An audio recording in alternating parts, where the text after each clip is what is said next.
Hello and welcome to the Inside Intelligence webinar series, brought to you by the Master of Science in Intelligence Analysis program and the Johns Hopkins University Office of Advanced Academic Programs. Today's event features a discussion on the art of the spy novel. Please note today's event will be recorded and uploaded to the AAP YouTube channel under the Inside Intelligence playlist. During the program, if you have any questions, please feel free to use the Q&A function, and we will answer as many questions as possible during the latter portion of the event. With that, I will turn over the presentation to our moderator, Dr. Michael Ard, Program Director of the Master of Science in Intelligence Analysis program. Thank you very much, Ty, and we're very pleased to have as our guest today Jim Lawler, whose third espionage novel, The Traitor's Tale, examines treachery and treason deep inside the CIA. His first novel, Living Lies, an espionage story of the Iranian nuclear weapons program, was listed in December 2022 by Spyscape as number 38 on a list of 50 best spy novels ever written. His second novel, In the Twinkling of an Eye, was published in 2022 and chronicles the recruiting of a spy at the heart of a devastating covert Russian, North Korean genetic bioweapons program. Jim Lawler is a senior advisor for Brasidas Group, a global corporate intelligence risk advisory firm, and to Alpha 506, a global network of trained intelligence and special forces operators. He is also the senior partner at MDO Group, which provides human intelligence training focused on WMD, counterintelligence, and technical and cyber issues. He's a noted speaker on the topic of insider threats. He also boasts a decorated 25-year CIA career, serving in various international posts and leading the Counterproliferation Division's Special Activities Unit. Notably, as chief of one of the highly impactful takedown teams, he received the CIA's Trailblazer Award in 2007 for disrupting one of the most dangerous nuclear weapons networks in history. Jim, thank you for being with us today. My pleasure. And our theme is the art of the spy novel, so we're lucky to have you to talk about that. So I'd like to ask, to start out, why write spy novels? I wanted to do this for a long time. In fact, in 1979, when I interviewed at the CIA to become an operations officer, one of my interviewers asked me if I had any long-term ambitions, and I said, I'd love to write a spy novel. And he slapped his head and he said, damn it, that's all we need is another author. And I said, no, it's going to be fiction. And when I retired in 2005, I became a national security consultant. And for about 10 years, I fancied with the idea of writing a spy novel because I couldn't run spy operations anymore, but I thought, wouldn't it be fun to plan a novel and write one? And so in the year 2015, your students and you may recall that we were engaged with the Iranians negotiating about the Iranian nuclear weapons program. And that's what resulted in what we call the JCPOA. And the Joint Comprehensive Plan of Action, I believe it was called, which basically said the Iranians would swear to no longer pursue a nuclear weapons program, and we would relieve the harsh economic sanctions on Iran. And I told a friend of mine, Rolf Moat Larsen, I said, that's well and good, but what if the Iranians cheat? And then I thought, what if we have the reverse of the WMD in Iraq situation, where the administration believed there was a WMD program in Iraq, but in fact there wasn't. But you had a fictional administration which is wanting to strike a deal with Iran. And even though there is some evidence that Iran has a program, the White House is disregarding it and proceeding to try and strike a deal. And so you have some characters in it who have recruited sources inside of the Iranian program, and they struggle to reveal the truth. And your next novel was regarded the Russian case. This was Twinkling of an Eye. That's right. This was written actually before COVID, which was probably the most devastating biological warfare that nature could perform on mankind. But I have often been, instrumental in running counter bioweapons programs. And so I thought, okay, I want to write something about a kind of a collaboration between Russia and North Korea, which each had their own reasons for pursuing a bioweapons program. The Russians for assassination of regime opponents, and we continue to see that today with regime opponents being assassinated, and the North Koreans simply to maintain power for Kim Jong un and his family and to possibly do away with the thousands of North Koreans who are in prison camps. In essence, genocide. And so I put together a novel of where the FBI, and with some CIA help, recruits a very noted Russian researcher who has suffered because his father died at Chernobyl as a fireman, and the young Russian also lost an eye because of the radiation that infected his eye. And so now he's learned that the radiation also gave his daughter a form of leukemia. And so he's fighting all he can to try and cure her. And he's, of course, very disenchanted with the Russian regime, and he's recruited to be a source of ours inside of Russia. And your third novel, which is The Traitor's Tale, also deals with Russia, but this is more focused maybe on our side of things. It's a much more of a counterintelligence novel. I got this inspiration from observing a colleague of mine named Brian Kelly, who was accused of being a spy for the Russians. And for about 2 years, almost 2 years, he was in purgatory. A lot of his friends rejected him. He was treated like a leper. And ultimately, though, he was exonerated when the true spy, FBI Special Agent Robert Hansen, was caught. And the irony was the FBI was convinced that it couldn't be one of them, but in fact, it was one of them. And so I got the idea, what if someone accused me or my character of being a spy and you're exonerated, but then you think, damn it, I am so irritated, I'm going to do it. I'm going to really become a spy. And so he engages in a very, very tricky double agent operation, which was also based on a Russian case that's quite notorious at CIA called GT Prologue. That was the code name for a very senior KGB officer who volunteered to our chief of station in Moscow, Jack Downing. And for the next 2 years, this case was run, and there was a divide between Moscow station and CIA headquarters as to whether GT Prologue was in fact legitimate or was he a double agent from the get-go.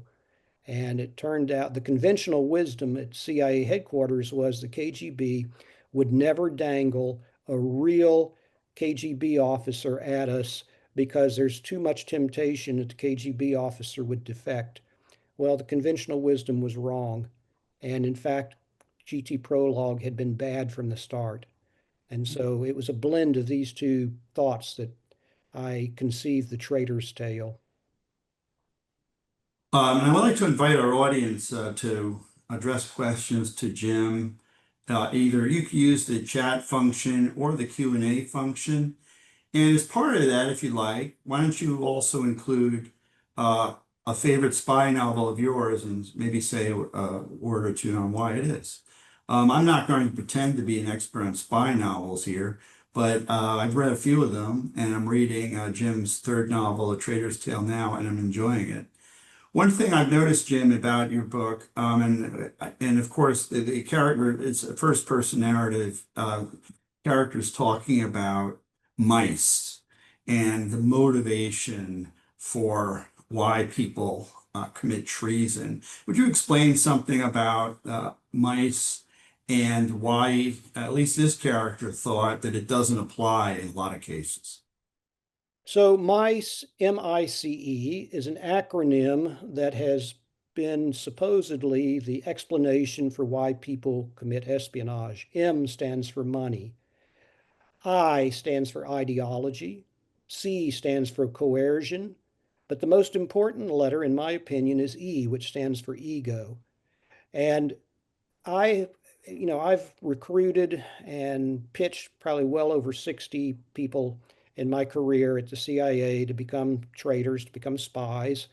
And money by itself was never the reason. And I take some comfort in the fact that the former East German spy master, Marcus Wolf, who was an extremely effective intelligence officer, he said, and I quote him in my book, money by itself is never really the sole motivation. You have other motivations, and money can become involved in it, but money is simply a product of why they commit espionage. Ideology, frequently, sometimes, we recruit somebody, I hate communism or I hate nuclear weapons. And there's probably some legitimacy to what they're saying. But that, in my opinion, frankly, is a veneer over the real motivations that they don't want to talk about. Now, the C is for coercion. That means blackmail, extortion. The Russians and the Chinese, and the Russians especially, run some extremely hard hitting coercion operations, a swallow, typically involving sex. And I'm not going to deny that we have done it. We have done it. I personally don't like it, and it's not because of morality or moral reasons. It's because I want these people to be positively motivated to spy for me and not be like a rattlesnake in the back seat that's going to turn on me as I drive down the road. But the most important letter, in my opinion, is ego. And by ego, I mean somebody who is just massively irritated with their government, their boss. They hate their boss. They may have a lover and they need money for that. They may have a gambling addiction. They have maybe a drinking problem, but it all frequently boils back down to ego. I like to say that in my entire career, I never once recruited a happy person. You recruit people under stress, and that stress is frequently tied into ego. They're not getting any respect at work. Well, if they're not, I can give them all the respect in the world to tell them that the President of the United States is reading the intelligence that you gave me, and I make them feel good about themselves. And so to me, mice can be boiled down to just ICE, ICE. Money is a byproduct. A lot of my sources were paid, but it was just an extra little stimulation for them. None of them did it ever for just money. There's also a sense I get from the book, and like I said, I'm just reading it, that it's almost like you're trying to get the person to join a new family. That's exactly right. In fact, I recruited a person a long time ago. It took me 10 years to recruit this particular target because up until about year 9.5, he had no vulnerabilities or stresses. He was a member of the dominant ethnic group in his country. He was single. He had a nice car. He was a happy-go-lucky, great guy. And so I befriended him because his country was of interest to us. And over time, I got to know him, but I didn't see any stress patterns. Well, I moved away from the post where we were both serving, and he stayed in touch with me. And then one day he asked me to come back. He had become engaged, and he wanted me to be his best man at his wedding. I mean, we were close. So I went back and I was best man at his wedding. And the night before the wedding, I hinted that if he ever had a problem, to let me know because I had special connections and I felt like we're brothers. And he appreciated that. So he gets married. He goes off to another post in the third world. And after about a year or two, they have a baby. And then his wife decides she doesn't want to be in a third world country anymore. She's homesick. And she ultimately divorces my friend and takes the baby home. So suddenly his life is in a shambles. There's, in my opinion, nothing is more psychologically, financially, or emotionally stressful than a divorce. And so he's there going through this rough seas. And then he's reassigned to his home country where he discovers that his ethnic group is no longer in charge. And one day he writes me an email and he says, Jim, I could work 7 days a week, 24 hours a day, and I'll never be promoted again. How can I give allegiance to a country which treats its citizens like that? So I said, how about if we meet in Europe where your ex-wife lives? I know you're going there to visit your daughter on her third birthday. And I'll talk about some career opportunities. And so that took me about 30 seconds to drop cover to say, I really am not a State Department officer. And I imagine you suspected that, but because we're brothers, you didn't want to put me in jeopardy. And I appreciate that. I'd like to give you the opportunity to join my team. And he said, now I've got something to believe in. And he went back to his home country. And on 9/11, he told me later that he became very emotional seeing those twin towers in New York collapse. I mean, he was basically crying. And his fellow employees at the foreign ministry asked him why in the world was he so upset because he's not an American. And he said, Jim, I'm now a part of your team. So, like you said, Michael, they transfer allegiance. That's how they can deal with this psychologically.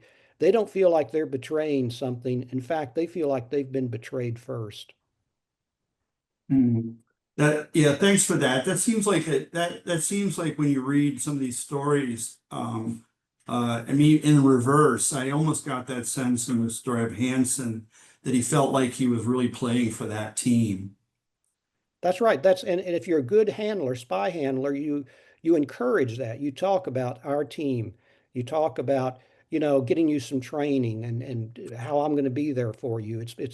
My son served in the Marines in Iraq, and I know he was fighting for our country, but what he was really fighting for was the fellow Marines, that and his unit.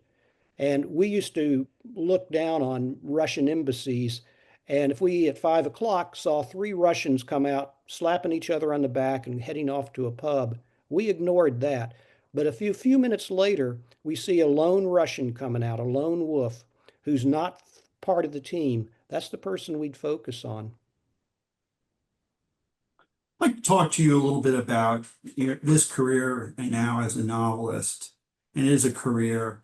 How did you prepare for this? Obviously you had your career, your own career to draw on, but then being a professional writer in this sense, how did you get ready to be a writer of espionage novels?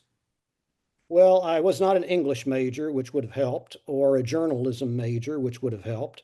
So I did get a very talented thriller editor named Ed Stackler, and he taught me a lot on my first novel. Some things I mean, I thought to myself later, I must have been asleep in English class when they taught this, but he was right. And essentially, he taught me a lot about point of view. He taught me a lot about the characterization. And over time, the way you learn to write is you need to read a lot and you need to write. And so I think each of my novels, I think, has been an improvement on the previous one. And I've learned some lessons that way. But I never took classes in writing. It's kind of sad too, because when I was at Rice University as an undergraduate, my freshman year in English, my professor actually recommended me for a creative writing class, uh, and with a very, very famous author. Larry McMurtry, you may have heard of him, Lonesome Dove and The Last Yeah. Picture Show and some other famous books that he wrote. And I scared myself into inaction and I said, oh my God, all these English majors are going to be in there and I can't compete. And I didn't even think, my professor wouldn't have recommended me if he didn't think I could handle it. So that was one of my regrets that my sophomore year, I did not take Larry McMurtry's creative writing Right. class. Maybe my career would have been different, but then I would not have had the spy stories that actually I weave into my books today, which are based on real things that happened to me or colleagues. I wouldn't have had that basis of knowledge. And they say, write what you know about. And so that's why I write spy novels. Well, if Larry McMurtry had written a spy novel, would be great. I don't think he ever did, but No, he did. obviously one of the greatest Texas authors, I think. Okay, so in terms of, and you touched on this a little bit, preparation. What spy novels did you find to be good models for what you wanted to do? If that's a fair question. That is a fair question. My novels, if you read them, they're very light on gun battles and James Bond type tactics. It's much more of a focus on the human factor. And I mean, that was my real career, was a focus on the human factor. I was a spy recruiter, and that has nothing to do with spy toys, nothing to do with exotic things. I wasn't wearing guns. I wasn't engaged in gun battles with the Russians, but focusing on the human factor. And to me, John le Carré was the master of that. He set the type for that, focusing on the human factor. I think Tinker Tailor Soldier Spy and its sequels with George Smiley, that intrigued me because to me, that's much more complex and interesting than some of the spy novels that, yeah, James Bond, that's good, but I'm much more fascinated with the infinite shades of human nature and why people do what they do. Does that seem more like realism to you? Absolutely. My novels, I used to think are 99.9% realistic. The 1/10 of a percent that is unrealistic is I compress the time scale. In real life, espionage operations are very slow. They can be very slow. Sometimes they take off like rockets, but I do tend to compress the time scale. Otherwise, my readers would fall asleep. So I want there to be want the novel to take off and get going, but they're based on real things, and frequently it's a way for me to. I didn't want to write a memoir when I retired, but it's a way for me to have like a memoir, but it's fictionalized accounts of some things that I did. Uh, One of the things I'm getting a sense of from reading A Traitor's Tale that a lot of research went into this. Can you talk a little bit about that? Other than, I mean, there's not a lot of back end stuff like you'd find in a nonfiction book, but it seemed like that you had to do a lot of prep work to build this plot up. Well, okay, so the main character, a fellow named Ambrose Knight III, is an African American case officer. Obviously, I'm not African American, but I have two or three very dear friends who are African American case officers. So I asked them to give me their perspective of what it's like to be a black case officer in the CIA. And they were very honest with me, telling me about how one gentleman, I believe I include a line or two in the book about this, that a white case officer can recover from a failure, from a failed op, but a black case officer frequently feels like they're on a tightrope. And if they fall off, they're never going to recover. And I'd never thought about that. And Ambrose Knight in the book, and I had these gentlemen read the book to verify that I wasn't saying something that was, stupid or culturally insensitive, and they did. Now, I also have a character who is a Native American. She's a Lakota. And I did a lot of research on the Lakota culture, the Sioux, and what it was like to grow up on the reservation in South Dakota, and a lot of poverty and things like that.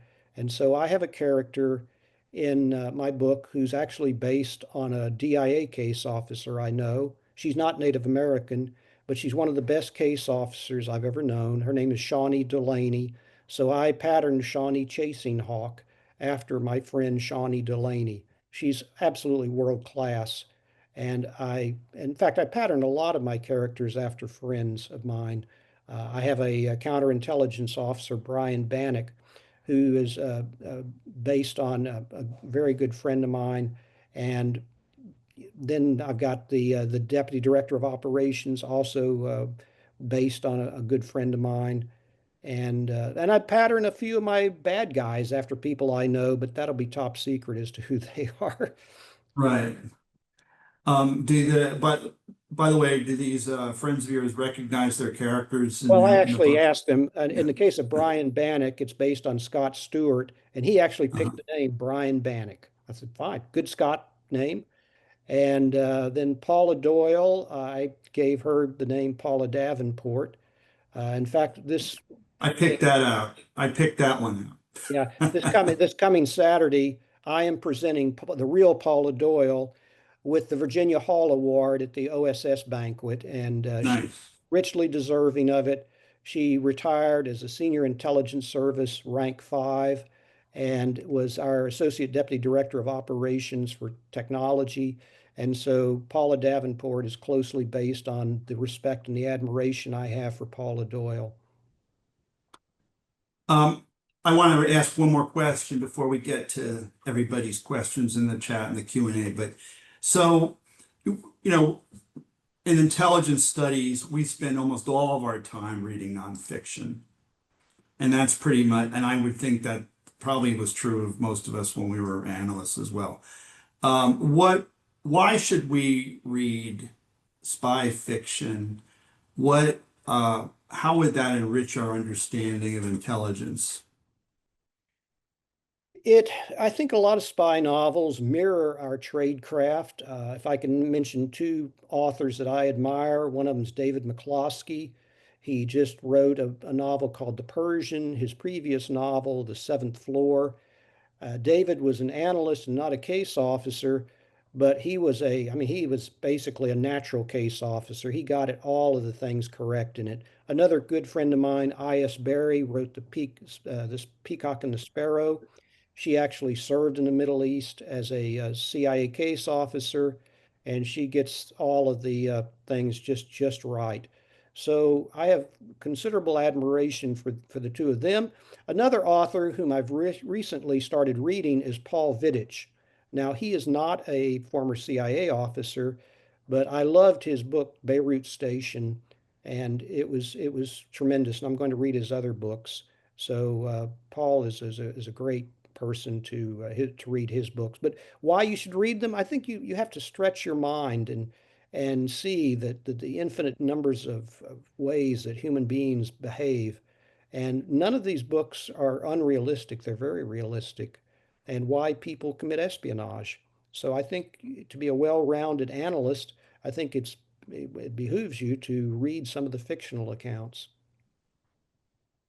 Okay, let's go to some of our questions. This question from Lauren. Are there global regions that you think are underrepresented or misrepresented in espionage literature?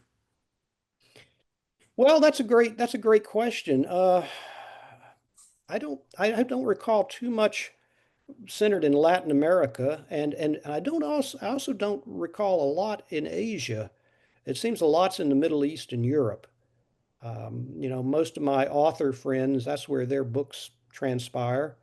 And I don't know why that is. In fact, a good friend of mine, Sean Walker, who wrote the book The Illegals about the Russian illegals program, he noted that he didn't recall too many CIA officers writing their spy novels based in China. He's right.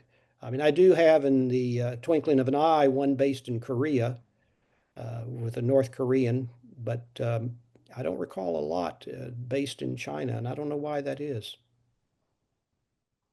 Another question we have, and does writing fiction give you a little more leeway to be able to tell stories that maybe are and under sort of a veil, if you will?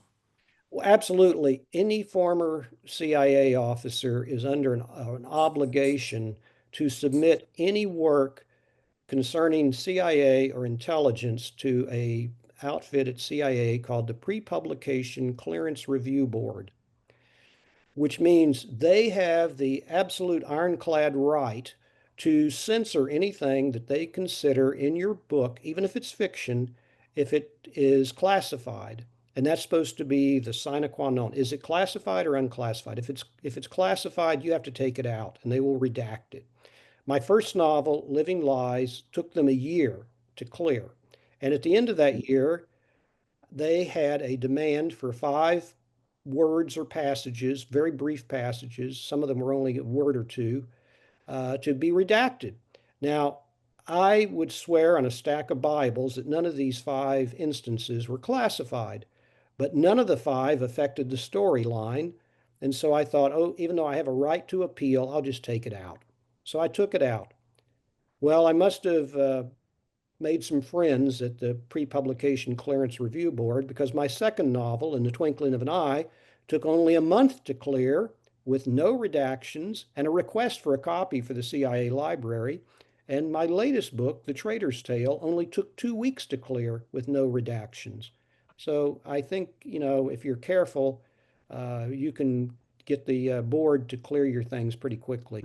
And It's frankly, I would never want to do anything to harm the United States. So if they found something that, was classified, absolutely, I want to take it out. Well, it's the human factor, right? I mean, part of it. I mean, you're cooperative with, yes. I mean, you're cooperative with the pre-publication review board, Well, it's like if you and get stopped, if right, you get yeah. stopped by a traffic cop, do you think you're going to get anywhere if you argue with him? I don't think People so. still do it, don't they? Yeah, that's stupid. Okay, so any approaches on movie adaptations, or do you think in terms of how would this work as a movie when you're writing? Well, that's an excellent question for more reasons than just one. I'll tell you. For one thing, I write my books like a movie in my head.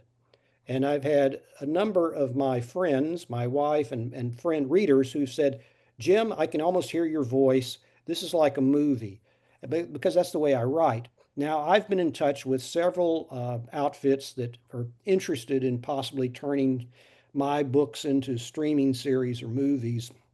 But I can tell you, this is a long, arduous road between the time of somebody's interested and the time when they're finally doing it. It's uh, it's not a simple decision. And I'm in touch with some people now who seem very interested. In fact, I've been a technical consultant for a couple of spy stories. You might have heard of the Night Agent. I was a technical advisor on that. There's some other ones. And I keep hoping, and crossing my fingers that someone somewhere will read my book and say, gee, this would make a great Netflix series or Amazon series or somewhere. And I had dinner last night with some very dear people, and maybe, fingers crossed, maybe something will happen. But there are also a lot of very famous authors who are much more productive than me, and none of their stuff has been turned into movies. So it's a long road. I think there's a lot of serendipity involved. Right, somebody has to, yeah, find it to be a good story and then buy the rights to it, and Well, then right. It has to it's be like a winning a decision. lottery, really, I would imagine. Well, you have to find a decision maker because there's a lot of them say, oh, I love this, but they're not the decision maker and they don't have the money. I mean, but because they have to get a syndicate to finance this thing, they have to get a streaming channel like Paramount or Hulu or Amazon or Netflix to want to go with it, and it's very complex. Well, it's a little bit of what is it, survivorship bias. We see these great authors who have been extremely successful, like a Mick Herron or somebody like that. You read about you read their story, and it's a kind of humble beginning, and now they've really launched it. But there's a lot of people out there trying to make it. Yeah, and I should have mentioned Mick Herron. I love his stuff. It's more MI5 domestic in the UK, but clearly he knocked the ball out of the park because that series, Slow Horses, is very good. They're going into their fifth season, I think. It's excellent. So yeah, you're right. And he doesn't even have an intelligence background, which is even more impressive. Which is really impressive. Well, like Clancy's novels, I mean, he took looked at another aspect of the intelligence world, and took the bold step of making an analyst his hero. Right, right. And I would like to tell your students, don't write a spy novel or don't start writing a spy novel thinking you're going to make a lot of money. That shouldn't be there. Hey, I'm doing So good. getting back to mice. No, don't think that. I mean, do it because you enjoy writing. What I call the thing I enjoy the most is what I call my psychological dividends. When I have someone say, Jim, I couldn't put the book down. I thoroughly enjoyed it. So, okay, is that ego? Yeah, it's ego. But it feels good to know that you wrote something that entertained people so well. And we have a couple of good people are answering the chat on some novels that they've enjoyed. The Quiet American, two Graham Greene novels, Quiet American and Our Man Havana. Uh, and I loved Our Man in Havana. And Graham Greene was a former intelligence officer. But I mean, of course, also, wasn't he a Nobel Prize winner? Uh, he may have, yeah, I think he won it for his novel about Mexico. Yeah, I mean, the Power and Glory, Power and the I Glory. I think, think that was one of the ones. maybe. Yeah, I'm thinking, I may be wrong on that. Somebody right. will Google correct me, but Yeah. yeah. I don't claim to be a great writer, but I think I'm a pretty fair storyteller. Those are good ones. Also, the movie, I saw the movie recently, Our Man in Havana, which was a lot of fun. Yeah, it is. Um, one question, and getting back to this, sort of segueing into another question that John asked about the difference between writers from espionage novels from America and other countries like England or whatever. I don't know if you've had an opportunity to read a lot of novels from other outside the Anglosphere, but would you say what's the difference between the Americans and the English writers? Okay, that's excellent question, and I can't give a great answer to it yet, but I have made friends with a former Mossad officer. His pseudonym that he uses is Yariv Inbar, and he has written two prize-winning espionage novels based on Mossad activities in Israel. And he kindly sent me a courtesy copy of both, and I sent him my books.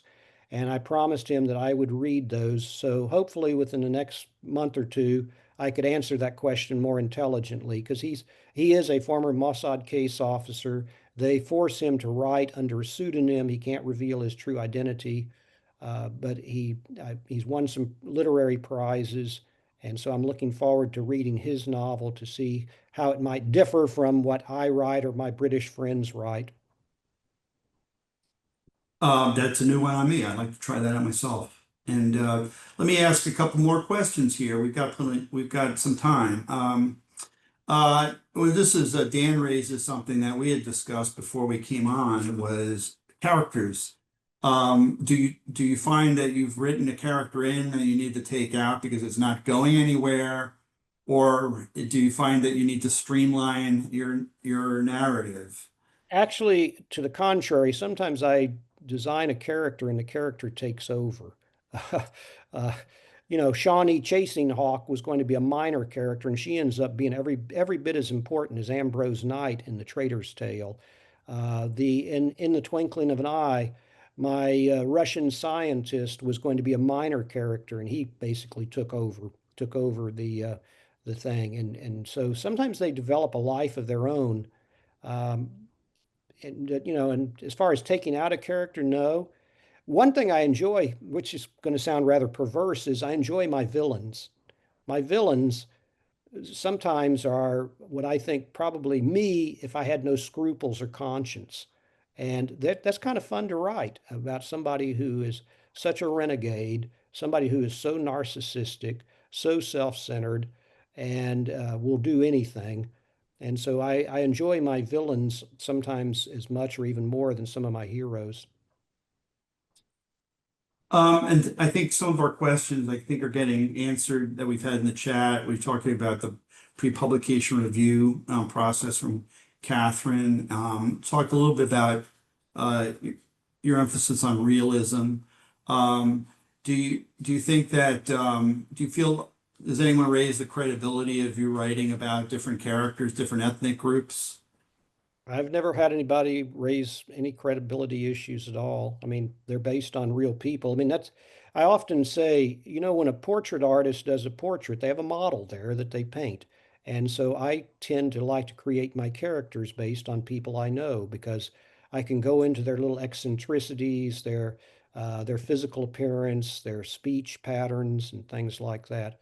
And as long as we're talking about speech patterns, I think that's one thing I've become better at, and that's dialogue to make dialogue more realistic. I've read some novels where the dialogue is very wooden, and I think people don't talk like that. They don't speak like that.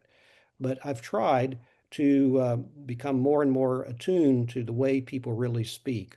And you can't get it 100% because then it would be broken up all over the page.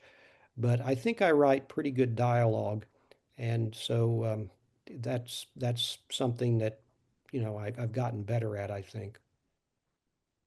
I have a lot, when you write a manuscript, you have a lot of outsiders take a look at it.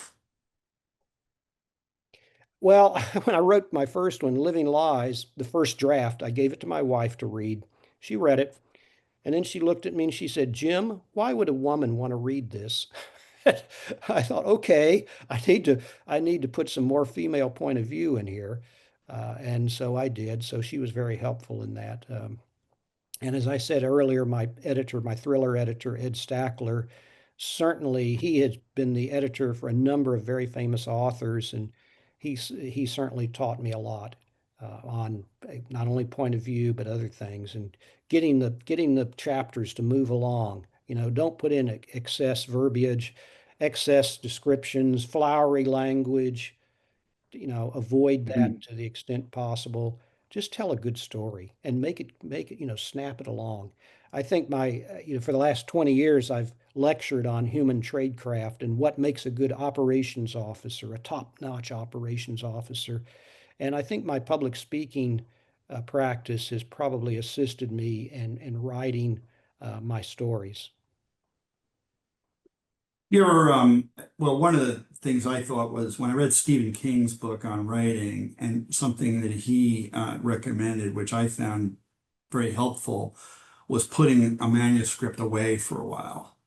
Yeah, What he does that, recommends do you find six that weeks. helpful? Yeah, he recommends 6 weeks. I think that's a good idea. That's right. Because then you go back to it and you think, oh, I need to change some things. And so that's good. Have you found that too after you've published and you said, well, maybe I wish I had said this differently? Not much because Or is there closure? Is there I think closure there's on that topic for you? usually I have the whole story arc in my head, and it may change slightly as I go along. But I'm typically fairly pleased with it at the end. And people ask me which one of my books is my favorite book, and I said, well, that's like asking which one of my children is my favorite child. I don't know. They each have their virtues, and they each have maybe some issues, but I think they've gradually improved. Inspiration. So I think Faulkner said somewhere that, you know, I always find inspiration between 9 and 12 every day, between 9 and 12 a.m. every day, right? So in other words, it comes because I have a routine. Is that the way you approach it? Yes, for 49 years, I was a long distance runner. Now I'm no longer a runner, but I'm a long distance walker. I try and walk at least 30 miles a week. And normally that means 4 or 5 miles in the morning. And during that walk, sometimes I'm listening to audiobooks, but other times I'm just thinking of dialogue and characterization and things like that. And so I'd come back and then I might write until lunchtime and then maybe for a couple of hours after lunch. And when I'm really disciplined, I try and write 1,000 words a day, which is not all that much. It's 4 or 5 pages. And if you do that 5 days a week, within 3 or 4 months, you'd have a novel. Now, I'm not that disciplined, but literally, you would have a novel if you could do that. I mean, I'm fortunate that I'm retired now, and so I have the time to do it. But a lot of people, they'll stay up late at night even after a hard day's work and write, and that's good. Do you like getting critical editing? Yeah, yeah. I mean, if it's constructive Do you criticism, accept it? Yeah. yeah, yeah, Yeah. yeah, and yes, I mean, I think most of the criticism I've gotten is constructive. Like I said, Ed Stackler and I probably agree with 90%, maybe 95% of his edits. And where we disagree is because I'm trying to make a point on tradecraft about something, and he's not an intelligence officer. So, but 90 to 95% of the suggested edits that he makes, I look at and say, yeah, you're probably right. Now I'll take it out. So you have to realize that you're not a professional editor like your editor is, and let a friend look at it or somebody who is an editor and who will tell you honestly, you need to strengthen this character or cut this stuff out, take this chapter out, it's unnecessary, or it muddies the water, it muddies the plot. I remember when I wrote Living Lies, I had a chapter in there that was very humorous, I thought. In fact, it was funny, but the beta reader that read it, he said, but it breaks the mood, the tempo of the novel. And I thought, yeah, you're right. And it pained me to take it out because I thought it was so creative and funny, but it Mhm. totally disrupted the flow of the novel. So I took it out.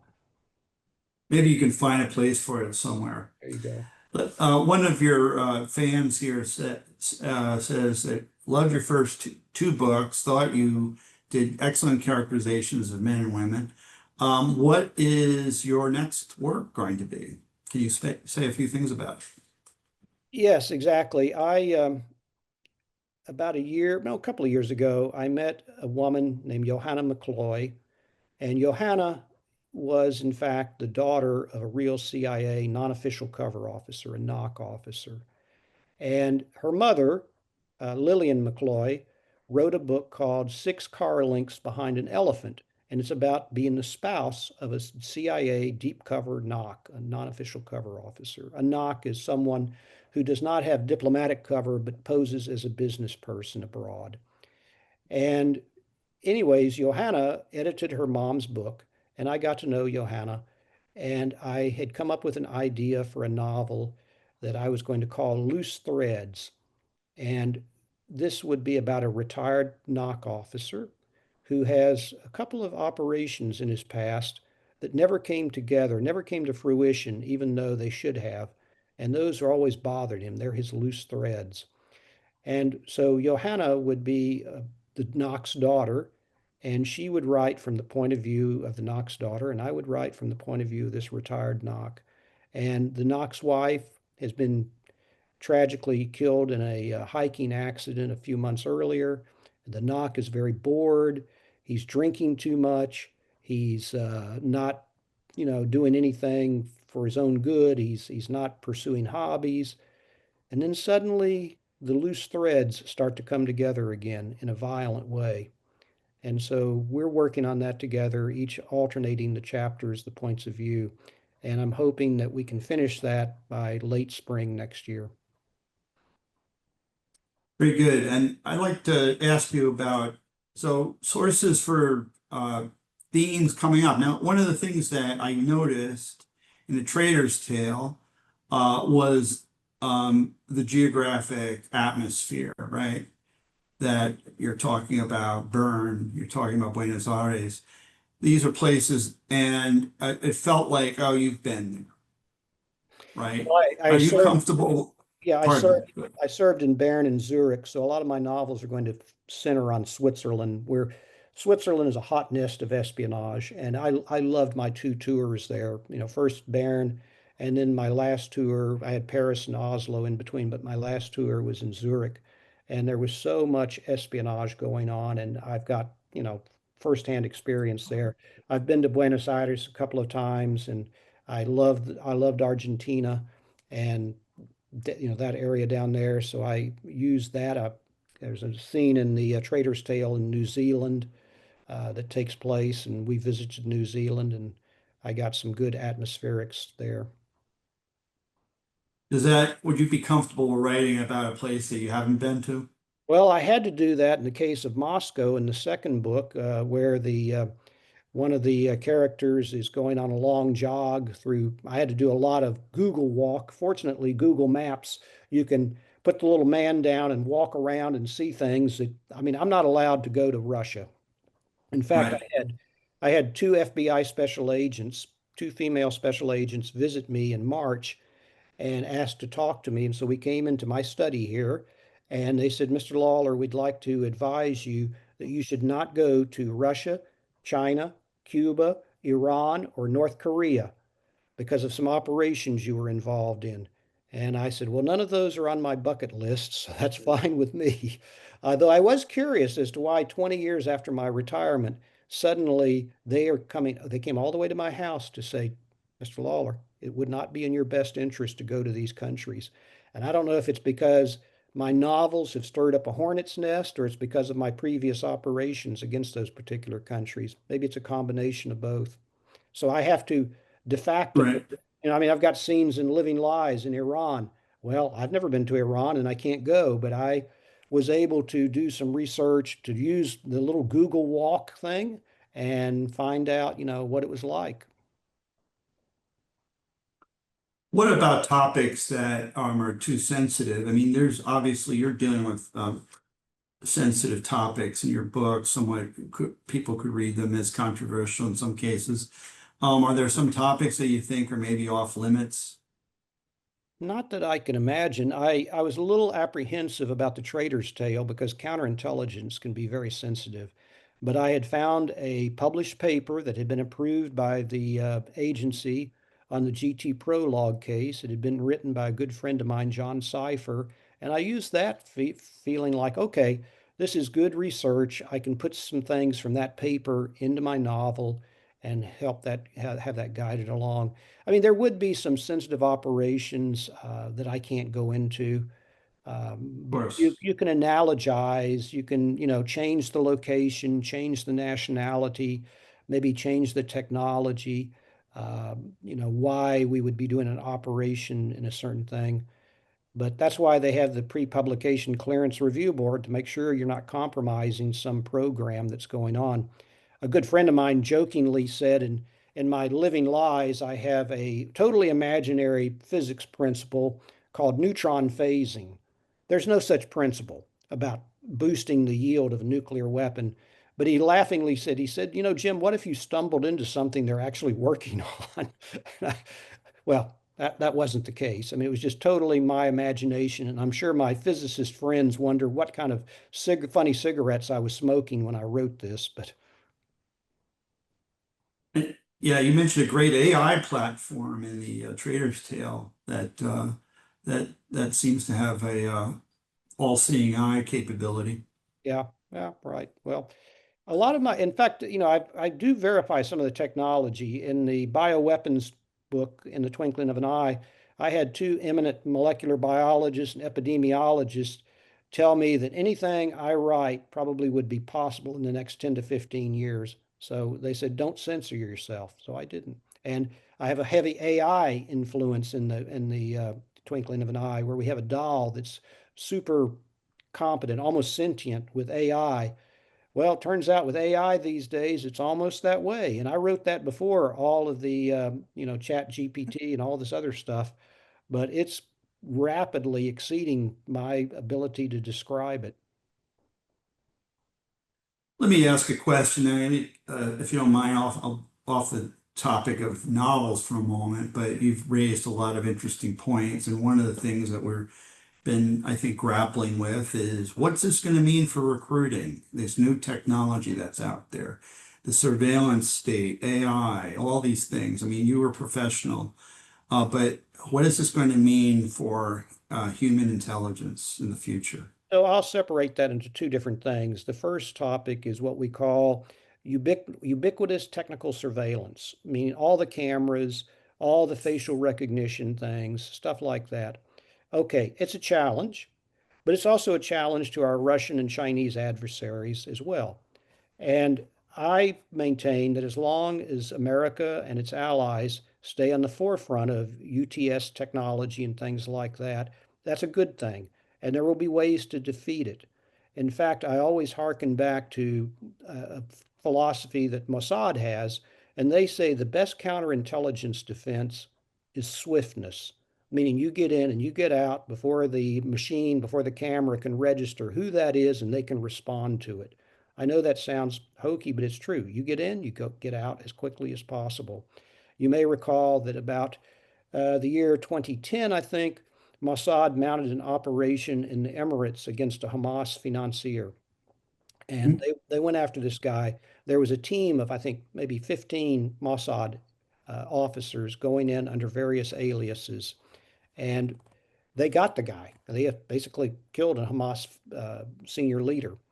And then there was a lot of criticism afterwards that they'd been caught on camera, that their alias documents had been compromised, and things like that. And I told these people who were the critics, I said, wait a moment.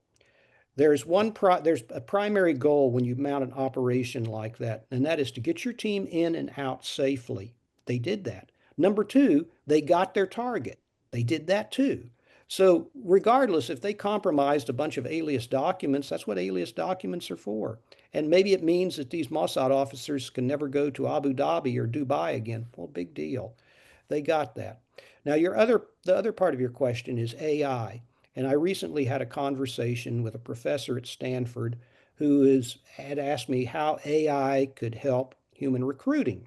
And I said, one big thing AI could do would be to basically gather up all the information we have in open source intelligence, signals intelligence, human intelligence, cyber intelligence, all the things we know about what's going on in a person's life. Are they going through a divorce? Have they been, recently reassigned? Are they on social media and complaining about their jobs?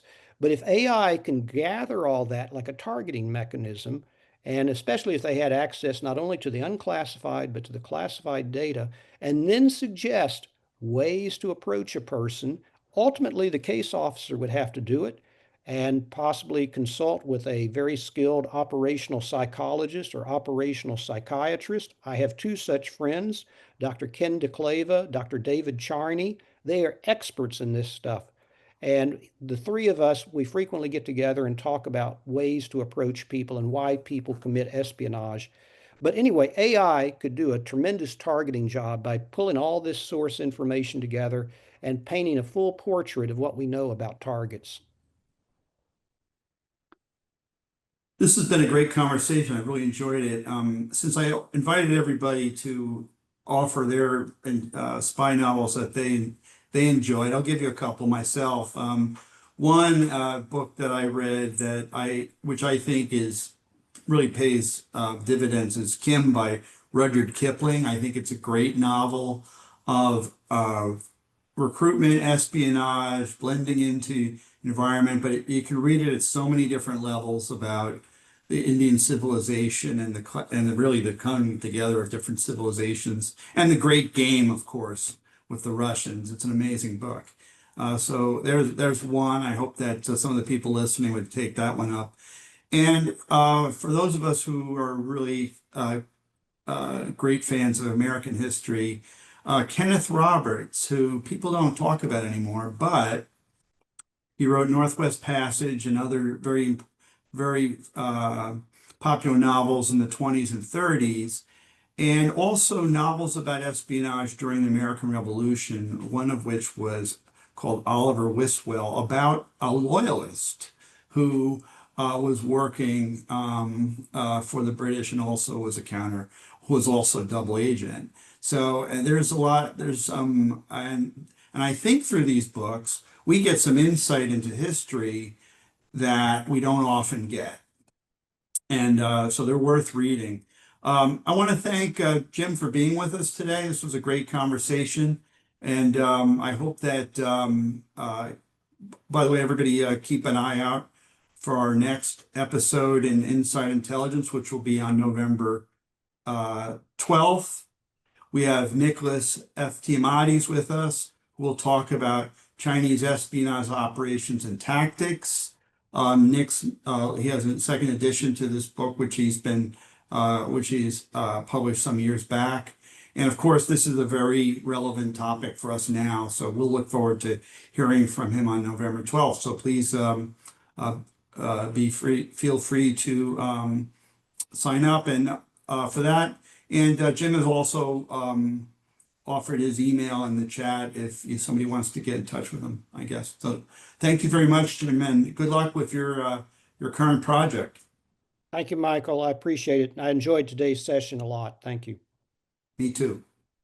Thanks, everybody, for joining us today.